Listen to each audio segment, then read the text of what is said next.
Hello, this is Jim from Hanson's Film Life. I'm trying to make videos that may be of help to you if you're getting ready to move over here, or if you're over here and you need information about certain topics.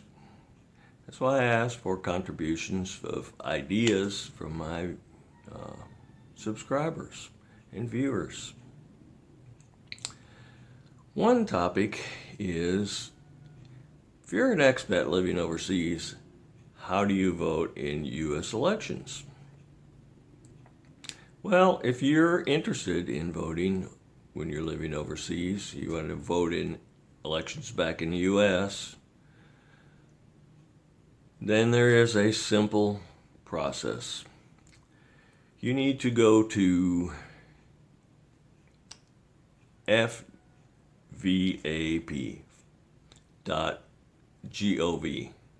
which is Foreign Voter Assistance Program. It is a government program that will assist you in voting overseas. It's a simple process. You go to their webpage. They have a button that says, "Get your ballot and register." Well, when you click on that, you will be led through a process of voting. So now at this website, you can do many things. You can check whether or not you're eligible. You can check deadlines for different elections, for people or for constitutional amendments or whatever. You can, of course, register to vote. You can request an absentee ballot. If you're living overseas, you will be voting absentee. And you can check the status of your ballot. So I'm going to go ahead and walk you through the process of registering to vote, and then you'll be able to vote. So let's get started. Okay, this is the process for voting. You need to go to your computer and open a Internet Explorer or Edge or whatever browser you have. Go to FVAP, Federal Voting Assistance Program, and that is a .gov, vfap.gov. Once you're on that site, you'll be presented with a big screen. It says military and overseas citizens can vote wherever they are, and a big red button that says request your ballot now. Click on that. Then it will take you to the next page. It says register and request your absentee ballot with the Federal Postcard Application, FPCA. You will need a printer to be able to print off ballots and whatnot. So you'll need a printer, and you go to the bottom of this page and click on the I accept button, which is after the Privacy Act statement, and technically you should read it and understand it. So the next page is going to present you a map of the U.S. and territories and ask you for a state of voting residence. Now you can click on the state, or you can use the select your state drop-down list over on the right-hand side. So I'm going to click on Texas in this case. That's where we live, so we'll use that as an example. Okay, on this jurisdiction page, it will give you a jurisdiction, and you click on the drop-down box and it will show you the different counties in your state.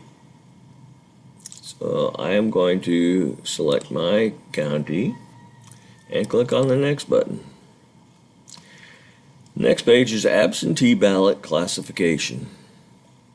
There are 4 options: member of the military armed services, spouse or dependent of a member of the uniformed services, U.S. citizen living abroad outside the country, and I intend to return, U.S. citizen living outside the country and my intent to return is uncertain.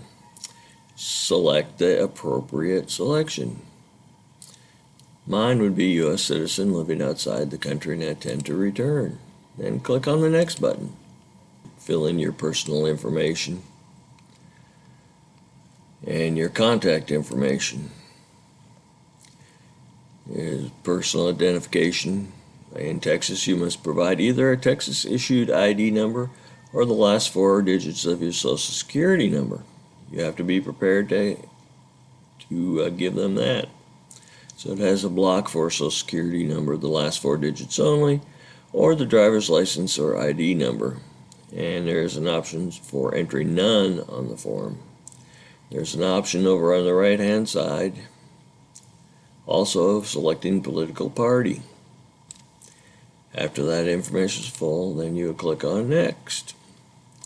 Your voting residence will give you a page with your street address, city, town, county, and other information. And it will verify your address, and you will be able to put in forwarding address on the next page. You can have, there's an option too for putting in your mailing address, even if you're requesting your ballot to a different, like email or online. Forwarding address, you have to put in a mailing address for be able to go to the next page. Street address is required. Then it will ask you for the method to receive the ballot, either by email, online, or by mail. And it says you are strongly encouraged to provide your contact information to your local election official.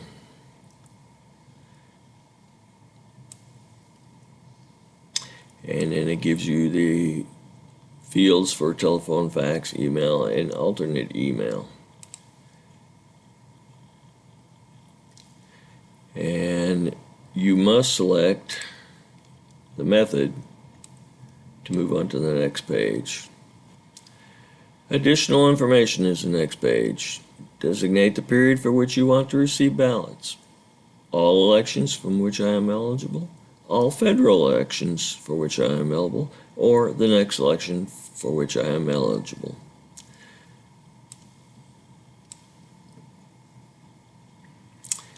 There's a place for additional information for Texas that may assist your election official in accepting this form. Then there's a review page that has all of your information that you have entered.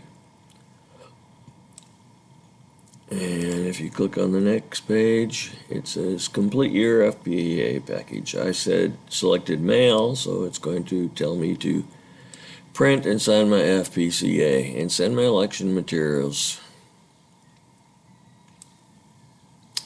And step 2 shows return your FPA package.